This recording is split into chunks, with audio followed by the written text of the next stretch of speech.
जी बेटे, most welcome कहते हैं आपको इस सेकंड ई लर्निंग के लेक्चर में। और बेटे पिछले लेक्चर पे जिस तरह आपको बता दिया गया था कि सेकंड लेक्चर में हम करैक्टर्स ऑफ सेकंड प्ले, जो हमारा प्ले है a visit to a small planet, इसके हम करैक्टर्स को डिस्कस करेंगे। तो बेटे इस लेक्चर में चूँकि हम करैक्टर को डिस्कस करने जा रहे हैं कि करैक्टर स्केच किस तरह किया जाता है और कौन से मेजर करैक्टर्स हैं उनको किस किस तरह हम स्केच करेंगे, तो इसमें आपको पहले बात बताई गई है जो आपकी क्लासेस होती रही हैं फिज़िकल क्लासेस में कि करैक्टर स्केच करने में बेटे हमें दो बातों का जवाब ज़रूर देना होता है। एक तो ये कि फ्रॉम वेयर एंड हु, दो बातों का जवाब हमें कि अगर हमें पता हो कि वो कहाँ से हैं और कौन है। कौन में हम स्केच करते हुए उनकी एज के बारे में बता सकते हैं, उनके कॉम्प्लेक्शन के बारे में बता सकते हैं, उनकी मेन ट्रेड्स के बारे में बता सकते हैं, और वेयर वो कहाँ से हैं, उनकी जगह वो कहाँ रहते हैं, उनका मतलब सोशल जो कोई बैकग्राउंड या सोशल उनका स्टैंडर्ड जो है उसको हम डिस्कस करते होते हैं। तो इन बातों को हम अप्लाई करेंगे आज के इन करैक्टर्स पर। हमारे मेजर करैक्टर्स पिछले लेक्चर में हम उनको नाम दे चुके हैं बेटे, मेंशन कर चुके हैं। उसमें फॉर एग्जांपल फर्स्ट करैक्टर और most important and main character जो है वो क्रैटन का करैक्टर है। अब इसी क्रैटन के करैक्टर से ही बात स्टार्ट कर लेते हैं। तो क्रैटन के करैक्टर में हम उन चीज़ों को पहले देखते हैं कि करैक्टर कौन है, इसकी एज के बारे में हम क्या जानते हैं, ये किस तरह की इसकी क्वालिटीज़ और करैक्टरिस्टिक्स कौन सी हैं, या कितना सोशल है या नहीं है, या किस तरह बिहेव करते हैं, इन चीज़ों को हम देखेंगे। इस करैक्टर को मज़ीद एक्सप्लेन करने से पहले मैं एक और बात बता दूँ कि बेटा ये जो साइड है ना, एक मैंने पूरे करैक्टर खुद स्केच किया है, ठीक है, इसमें मैंने बाकायदा सेंटेंसेस बनाए हैं। बट यहाँ पर इसकी जो रिमेनिंग 5 करैक्टर्स हैं इस प्ले के मेजर करैक्टर्स, उनको मैंने स्केच इस तरह किया है कि मैंने या मेन पॉइंट्स लिख दिए हैं या उनके क्लॉजेज हैं या फ्रेजेज हैं। शायद ही आपको कोई कंप्लीट सेंटेंस मिलेगा। यहाँ पर कंप्लीट सेंटेंसेस आपने खुद बनाने हैं, मैंने इन्फॉर्मेशन दे दी है। और आइंदा आने वाले प्लेस में आपको सिर्फ पॉइंट्स ही बताए जाएंगे, इवन आपको सेंटेंसेस बनाकर नहीं दिए जाएंगे, वो आपने खुद प्रैक्टिस करनी है बेटे। आपकी असाइनमेंट है, उसको आप प्रॉपर लिख कर फिर चेक करवाया करेंगे।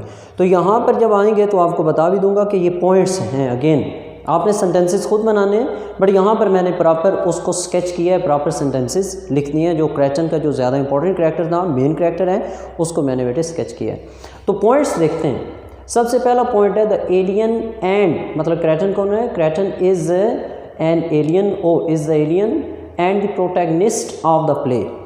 एलियन है बेटे, पिछले लेक्चर में इसकी बात हुई है। एलियन कौन होता है? ज़ॉम्बी, जो किसी और दुनिया से आए, ठीक है, और जो माइग्रेटर है, जो यहाँ पर हिजरत करके आया किसी और जगह से, यहाँ वो मुंतकिल हुआ है, एलियन है। और दूसरी बात इसके साथ एक नई बात आपके लिए हो सकती है, protagonist. Protagonist hero of the play जिसको कहा जा सकता है। इसके साथ मैंने ऊपर एक टर्म लिखी, एंटागनिस्ट। एंटागनिस्ट बेटा कौन होते हैं? एंटागनिस्ट जिसको आप विलन कह सकते हो, जो इसका उलट होता है, जो हर प्ले के अंदर अमूमी तौर पर मौजूद होता है कि एक हीरो है और एक उसका विलन है। तो प्रोटैगनिस्ट है और एंटागनिस्ट। एंटागनिस्ट आखिर में आ जाएगा, मतलब जनरल पार्स को राइटर ने ऑलमोस्ट उसके बिल्कुल बरअक्स, उसके अपोजिट प्रेजेंट किया है, और उसके थ्रू हमें उसने क्रैटन को मज़ीद एक अच्छा और उसका निखार पेश करने के लिए उसने उसके साथ एंटागनिस्टिक करैक्टर भी रखा है। बहरहाल इसमें बेटे क्रैटन कौन है? एलियन है, एक पॉइंट आपने याद रखना है। दूसरा प्रोटैगनिस्ट है ऑफ द प्ले। इसके साथ he is in his 40s। अब ये बात आप ज़रा यहाँ से भी एक दफ़ा पढ़ लीजिएगा, आपके टेक्स्ट की पेज नंबर 17 पर, पेज नंबर 17 पर जहाँ पर मिसिस स्पेल्डिंग का एक डायलॉग है, he looks perfectly nice to me. ये ऑलमोस्ट 6th और 7th लाइन बन रही है इस पेज की। इसके बाद बेटे एक कमेंट्री है राइटर की, John and the visitor appear, the visitor is in his 40s। यहाँ पर इसको अंडरलाइन करना, ये बेटे आपका फर्स्ट करैक्टर है क्रैटन का, उसने इसकी इन्फॉर्मेशन हमें दी है। यहाँ से मैंने इसको लिखा हुआ भी है। बहरहाल आपको उसके साथ इंटीमेट होना, ताकि कल हम जब बाकायदा प्ले पढ़ें तो उसके लिए आपके लिए चीज़ें जो है वो ज़रा आसान हो जाएं। तो कहते हैं बेटे the visitor is in his 40s, a mild pleasant looking man with side whiskers. Whiskers mean उसने बंस रखी हुई हैं, साइड बंस। कलमें पुराने दौर में जिस तरह रखी जाती थी, उसने कलमें जो हैं वो ज़्यादा बड़ी रखी हुई हैं, side whiskers. And dressed in the fashion of 1860। अब इसमें उसका ड्रेस भी आ गया बेटे, उसका हुलिया भी आ गया, उसकी कॉम्प्लेक्शन भी आ गई, उसकी एज भी आ गई, तो उसका पूरा स्केच हमारे सामने बन जाता है। जब हम उसके बारे में सोचते हैं कि एक 40 ईयर पर्सन है, उसको इस तरह की उसकी कॉम्प्लेक्शन है, माइल्ड मीन ज़रा नरम तबीयत रखने वाला, लाइक पोलाइट पर्सन। तो he is in is 40s आप देखेंगे तो एज इट इज़ वो सेंटेंस लिखा हुआ है और आपको यहाँ से समझ भी आ जाएगी कि ये कोई बेटे रॉकेट साइंस नहीं है, ये कोई बड़ी मुश्किल काम नहीं है। पॉइंट्स बस आपने याद रखने, तो आपके लिए कैरेक्टर स्केच करना बहुत आसान हो जाएगा। और जो बच्चा कैरेक्टर स्केच करना सीख जाएगा उसको बाकी प्ले समझना और उसको सीखना, उसको पढ़ना मज़ीद आसान होता चला जाएगा। तो इन इज़ 40s है बेटे, माइल्ड वही पोलाइट मतलब नम तबीयत रखने वाला, नरम तबीयत, प्लेजेंट लुकिंग है खुशगवार नज़र आने वाला, मैन विद साइड विस्कर्स और उसने बंस रखी हैं, कलमे रखे हुए हैं।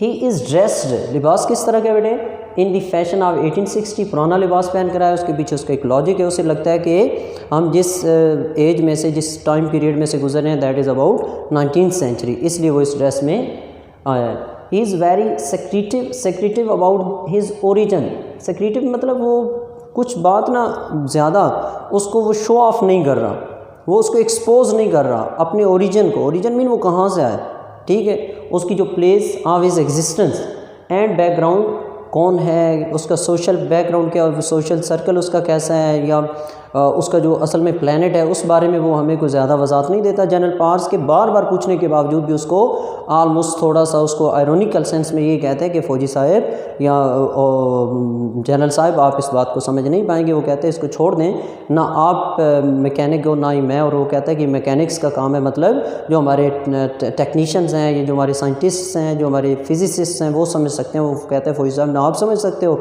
ना मैं समझ सकता हूँ, कहते हैं इसलिए इस बात को आप छोड़ दें, हम और बातें करते हैं। तो इस बारे में अपने ओरिजिन के बारे में वो ज़रा सीक्रेटिव है और इसके अलावा अपने बैकग्राउंड के बारे में। फिर एक और पॉइंट है, he is from an outer space, बात पहले हो चुकी है ऑलमोस्ट एलियन में, तो मज़ीद कि वो आउटर स्पेस कैसी है बेटे, वो है विच इज़ एक्सट्रीमली एडवांस्ड है, एक्सट्रीमली एडवांस्ड बहुत ज़्यादा है, वो ऑलमोस्ट हमसे 5000 साल एडवांस्ड है, एक्सट्रीमली एडवांस्ड एंड टेक्नोलॉजिकल भी हैं। He is such an intelligent, कितना इंटेलिजेंट है, कितना वाइज है, person who can read minds, बेटे उसको बताए बगैर जो बातें ये नहीं बताते वो भी उन्हें बता देता है। माइंड को रीड कर सकता है और एग्जैक्ट कर सकता है, जो बात होती है वो एग्जैक्ट बता देता है। एंड हियर थॉट्स, और हमारी सोचों को सुन सकता है। तो ये उसकी कुछ सुपर ह्यूमन पावर्स हैं, सुपर ह्यूमन उसकी क्वालिटीज़ और करैक्टरिस्टिक्स हैं। आपका यहाँ पर ये करैक्टर कंप्लीट हो जाता है। आप इसमें कुछ और एडिशन करना चाहो या आपके माइंड में कुछ और आए तो वो भी आप ऐड कर सकते हो, बट आपके 6 पॉइंट्स ऑलमोस्ट आपके करैक्टर को डिस्क्राइब कर देते हैं। इसमें जो उसके मेजर ट्रेट्स या क्वालिटीज़ हैं वो डिस्क्राइब हो जाएंगी। इस तरह करके बेटे आपका जो क्रैटन का करैक्टर मैंने प्रॉपर लिख दिया है। हम आगे जो उसके रिमेनिंग करैक्टर्स हैं हम उनकी तरफ चलते हैं, और उन करैक्टर्स में अगर आप देखें तो आपका पहला करैक्टर लिखा हुआ है बेटे मिस्टर स्पेल्डिंग, मिस्टर स्पेल्डिंग का करैक्टर है बेटे।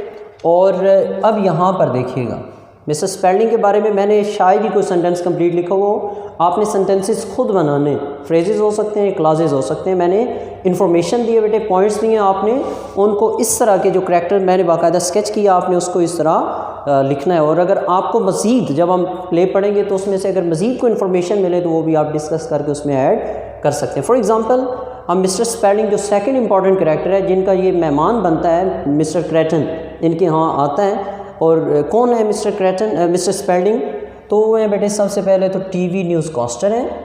रहते कहाँ हैं, in the American state of Maryland, America की मैरीलैंड स्टेट में रह रहे हैं। कैसे हैं उनका, उसके बाद स्केच कैसा है, शक्ल से हुलिये से कैसे दिखते हैं, तो बेटे मिडल एजड हैं, अंक्टुअस हैं। ये आपके लिए एक नई टर्म हो सकती है, अंक्टुअस मीन पोलाइट, ठीक है, थोड़ा ऐसे वाला पोलाइट जो फ्लैटरिंग हो, खुशामद की सेंस वाला पोलाइट, उसको हम क्या कहते होते हैं बेटे, polite in flattering sense.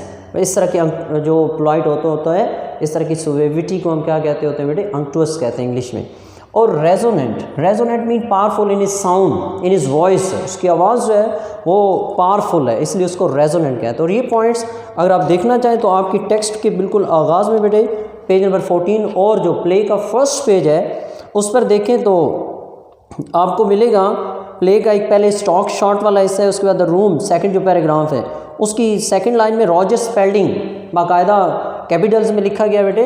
Spalding, Mrs Spalding का पूरा नाम उसने रॉजर स्पेल्डिंग लिखा और वो कहता है is concluding is TV broadcast is middle aged.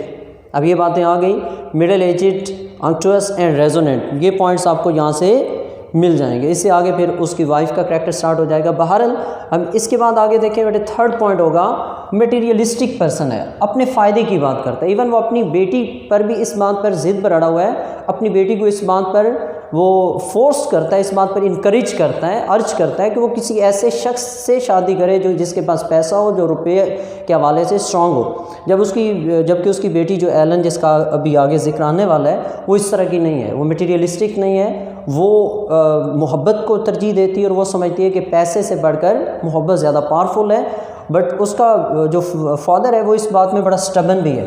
दूसरा उसका एक तो बेटे मटेरियलिस्टिक और साथ स्टबन मीन ज़िद्दी है, ठीक। इस बात पर वो बड़ा फोर्स करता है किसमें, in the matter of his daughter's marriage, अपनी बेटी की शादी के मामले में ज़िद्दी है और मटेरियलिस्टिक है। इसके साथ इसके एक और ट्रेट है over ambitious about his broadcast, और उसकी जो अपनी ब्रॉडकास्ट है उसके मामले में बड़ा वो ग्रीडी और लालची सा है। मतलब वो इवन इसके साथ अगर फ्लैटिंग बिहेवियर उसका है क्रैटन के साथ, तो उसके पीछे उसका बड़ा लॉजिक ये नहीं है कि वो उसका मेहमान नवाजी की वजह से, हॉस्पिटेबल होने की वजह से कर रहा है, बल्कि उसके पीछे टारगेट ये है कि मैं इसका सबसे पहले इंटरव्यू करूँगा तो मेरा जो चैनल है वो, जो मेरा ब्रॉडकास्ट है वो ज़्यादा बिकेगा और मेरी बड़ी इंपॉर्टेंस बन जाएगी।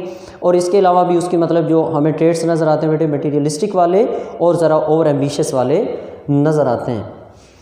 फिर हमारे पास जो नेक्स्ट कैरेक्टर है बेटे वो इसकी वाइफ का कैरेक्टर है। She is Mrs Spalding. तो सबसे पहली बात तो मिसेस स्पेल्डिंग से ये समझ आ गई कि she is the wife of mister Spalding, एक पॉइंट तो ये हो गया। इसके बाद वो कैसी वाइफ है हम ये देखते हैं बेटे, तो हमें पता चलेगा टिपिकल हाउस वाइफ है पहली बात, एंड अ लविंग मदर। मतलब इस हवाले से वो बहुत अच्छी है, लविंग मदर भी है और एक हाउस वाइफ, वो टिपिकल हाउस वाइफ है। इसके अलावा शी इज़ अ वेग एंड बोल्ड लेडी। ये पॉइंट्स को ज़रा आप टेक्स्ट में से देख लें, थोड़ा डिफ़िकल्ट वर्ड्स हैं।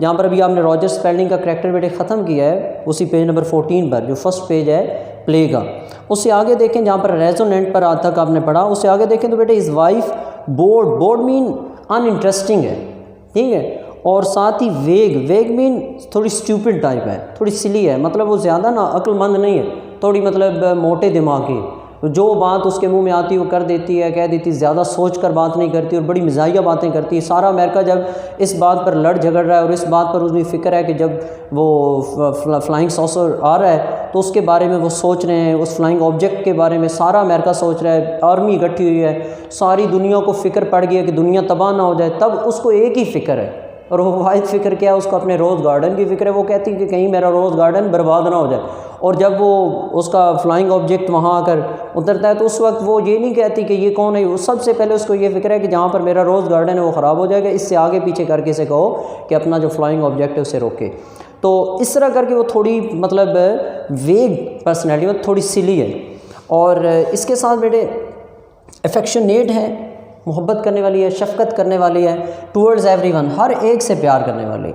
शी इज़ नीदर सेल्फिश, ना तो बेटे वो सेल्फिशनेस है उसके अंदर, ना मटीरियलिस्टिक, ना ही अपने खामद की तरह वो मटीरियलिस्टिक है। और अपनी बेटी को इस बात पर बहुत सपोर्ट करती है कि अगर वो जॉन के साथ, जो उसका लवर है जिसे वो शादी करना चाहती है, यहाँ आगे जिसका करैक्टर आएगा, वो समझती है कि अगर वो उससे शादी करना चाहती है तो उसको वो सपोर्ट करती है, उसको इनकरेज करती है कि she likes to be loved and she likes the loving and passionate feelings of her daughter. वो उसको मतलब इस बात पर डिस्करेज नहीं करती बल्कि इनकरेज करती है, पैसे को इंपॉर्टेंस नहीं देती, वो स्टबन नहीं है। और इसके लास्ट पॉइंट्स में मैंने एक पॉइंट लिखा बेटे, हॉस्पिटेबल है, मेहमान नवाज है इन ट्रू सेंस, अपने खामन की तरह उसका खामन अगर हॉस्पिटेबल है तो उसके पीछे लालच है, बट अगर ये हॉस्पिटेबल है तो बेटे उसके पीछे कोई लालच नहीं है। वो उसको बाकायदा उसका जो रूम है उसको डेकोरेट करती है, जहाँ पर क्रैटन ने रहना है उसको प्रॉपर रूम प्रोवाइड करती है और सिंपल वूमेन है, सादा हो रहते हैं। इस तरह करके हम देखते हैं कि एक अच्छा करैक्टर हमें मिसेस स्पेल्डिंग की शक्ल में नज़र आता है। उसके बाद बेटे जो हमारा नेक्स्ट करैक्टर वो एलन का करैक्टर है। एलन कौन है? एलन की सबसे पहले तो बात आगे बेटे डॉटर है, किसकी daughter of Spalding, Mrs Spalding की बेटी है, एंड लाइवली गर्ल ऑफ 25। इसका तारुफ भी जहाँ पर अभी हमने ये पढ़ा था, जहाँ इसकी मदर का करैक्टर ख़त्म होता है, उसके साथ ही बेटे उसी सेकंड पैराग्राफ की लास्ट लाइन अगर आप देखें तो लिखा हुआ है his daughter Ellen lively girl of 20 fidgets as she listens. Fidgets mean feels restlessness, इसके अंदर एक वर्ड आ गया है, प्ले पढ़ते हुए दोबारा भी हम इसको पढ़ लेंगे। फिजट का मतलब होता है बेटे बेचैनी महसूस करना। तो वो थोड़ी बेचैन तबीयत की भी है। इसके अलावा उसने हमें बताया लाइवली गर्ल ऑफ 25 बेटे, एज आ गई, और लाइवली मीन हंसमुख, खुश दिल किस्म की एक लड़की है। इसके साथ इंटेलिजेंट एंड बोल्ड है, बहादुर है अपने स्टेप लेने के लिए, अपने फादर के सामने, किसी के सामने बात करती है, इवन क्रैटन से बात करती है तो बड़े कॉन्फिडेंस के साथ करती है, और प्रॉपर जेन्युइन कॉन्फिडेंस से बात करती है, लॉजिकल बात करती है, ज़्यादा स्टूपिड किस्म की नहीं है, और अपनी एक पर्सनैलिटी रखने वाली है, man of her own, girl of her own ideas है। फिर बेटे नाइदर सेल्फिश नॉर मटेरियलिस्टिक, जिस तरह उसकी मदर है उसी तरह वो ज़्यादा सेल्फिश और मटेरियलिस्टिक भी नहीं है, और girl of her own ideas है, बड़ा एक प्रॉपर पॉइंट है बेटे, अपनी सोच रखने वाली है, वो हर एक की बात सुनी सुनाई सुनकर उसके पीछे चलने वाली नहीं है, बल्कि अपना आइडिया रखती है, अपनी प्रॉपर थाट रखती है, और एक प्रॉपर अमेरिकन गर्ल है, प्रॉपर यंग अमेरिकन गर्ल है। प्लेजेंट है बेटे, एम्बिशियस है, और इसके अलावा डिसाइसिव है, और मॉडर्न गर्ल है। ये इसके पॉइंट्स में आप इसको लिखकर इसके प्रॉपर सेंटेंसेस बनाकर आप इसका करैक्टर कंक्लूड कर सकते हो। फिर हमारे पास सेकंड लास्ट करैक्टर है बेटे जॉन का। जॉन कौन है? सबसे पहले तो नेबर ऑफ स्पेल्डिंग आप लिखेंगे, स्पेल्डिंग लोगों का, मैरीलैंड जो स्टेट जहाँ पर वो रहते हैं उनका हमसाया है। इसके अलावा वाइज एंड एम्बिशियस है, अपना काम खुद करने वाला है, सेल्फ मेड पर्सन है, अपना उसका बिजनेस है बेटे इंग्लिश वॉलनट का, और इसके अलावा वो एक फार्मिंग बॉय है, ज़मींदार मतलब एग्रीकल्चरल बॉय है, एग्रीकल्चर करने वाला, और इसके अलावा बेटे सेल्फ डिपेंडेंट है, वही सेल्फ मेड पर्सन है, अपना काम खुद करने वाला, और ब्रेव एंड इनक्विजिटिव है। इनक्विजिटिव इस तरह है कि वो पूछना चाहता है, इंक्वायरिंग पर्सन है, ठीक है, उसके अंदर तजस्सुस है, क्यूरासिटी है। क्यूरासिटी किसके लिए है? वो जानना चाहता है क्रैटन जब आए, और उससे वो सबसे प्रॉपर क्वेश्चंस में से जो एक प्रॉपर क्वेश्चन करता है वो सबसे बेहतरीन क्वेश्चन इसी का है, और इसके अलावा उसके जो कॉन्जेक्चर्स हैं वो बड़े लॉजिकल हैं, जो अंदाजे ये लगाते हैं वो सारे अंदाजे at the end of the play वही ठीक होते हैं, और बाकी अक्सर अंदाजे जो थे इवन अमेरिकन आर्मी तक के वो सारे अंदाजे गलत हो जाते हैं, बट इसके अंदाजे जो हैं वो ज़्यादा लॉजिकल होते हैं। इसके अलावा डीपली इन लव विद, बहुत ज़्यादा मोहब्बत करता है एलन के साथ, has logical and scientific approach, ये बड़ा प्रॉपर पॉइंट है बेटे, लॉजिकल और साइंटिफिक अप्रोच रखता है, वो कोई इलॉजिकल बात नहीं करता। फिर हमारे पास लास्ट करैक्टर होगा जो मोस्ट इंपॉर्टेंट करैक्टर्स में से जनरल पार्स का। जनरल पार्स के बारे में पहली तो बात आप लिखेंगे बेटे, an American army officer of the national guard. National guard में आर्मी ऑफिसर है, जनरल है, और इसके अलावा क्या है, फ्रेंड ऑफ स्पेल्डिंग है। फिर रूड एंड डिसरिस्पेक्टफुल, बहुत बड़ा बदतमीज़ किस्म का, मतलब हर वक्त गुस्से में रहने वाला, शो ऑफ करने वाला, इतनी पार है नहीं जितनी वो शो करते हैं, और इवन इन द प्ले वो कई जगहों पर इस वजह से उसकी बेइज्जती भी होती है क्रैटन के सामने, क्योंकि क्रैटन, और यहाँ पर अब आपको ये बात याद आ जाएगी बेटे, प्रोटैगनिस्ट और एंटागनिस्ट। अब जो क्रैटन है वो हीरो है, वो बड़े प्रॉपर एक पोलाइट मैनर में बात करने वाला और पेशेंस रखने वाला है, जबकि ये जो एंटागनिस्ट है, मतलब जो जनरल पार्स हैं, जनरल पार्स हर बात पर जल्दी गुस्से में आने वाला है, और उसके पास अथॉरिटी बहुत कम है उसके मुकाबले में, इवन वो उसको टच तक नहीं कर सकता, जब उसको मारना चाहते हैं, उसको ग्रैब करना चाहते हैं, तो उस तरह वो उसके सामने बड़ा वीक एक करैक्टर के सामने तौर पर हमारे सामने आता है। इसके अलावा बेटे much concern with his promotion instead of the security of the country, उसे मुल्क की सिक्योरिटी की इतनी फ़िक्र नहीं है जितनी उसे अपनी प्रमोशन की है। इवन जब वो क्रैटन से पूछता है ना कि बताओ मैं क्या सोच रहा हूँ, तो क्रैटन उसको बताता है कि तुम अपनी प्रमोशन के बारे में सोच रहे हो, तो तब उसकी मतलब बड़ा उसको और बाकी लोगों को सुनकर भी बड़ा बुरा फील होता है कि he is thinking about his promotion instead of the security of the country.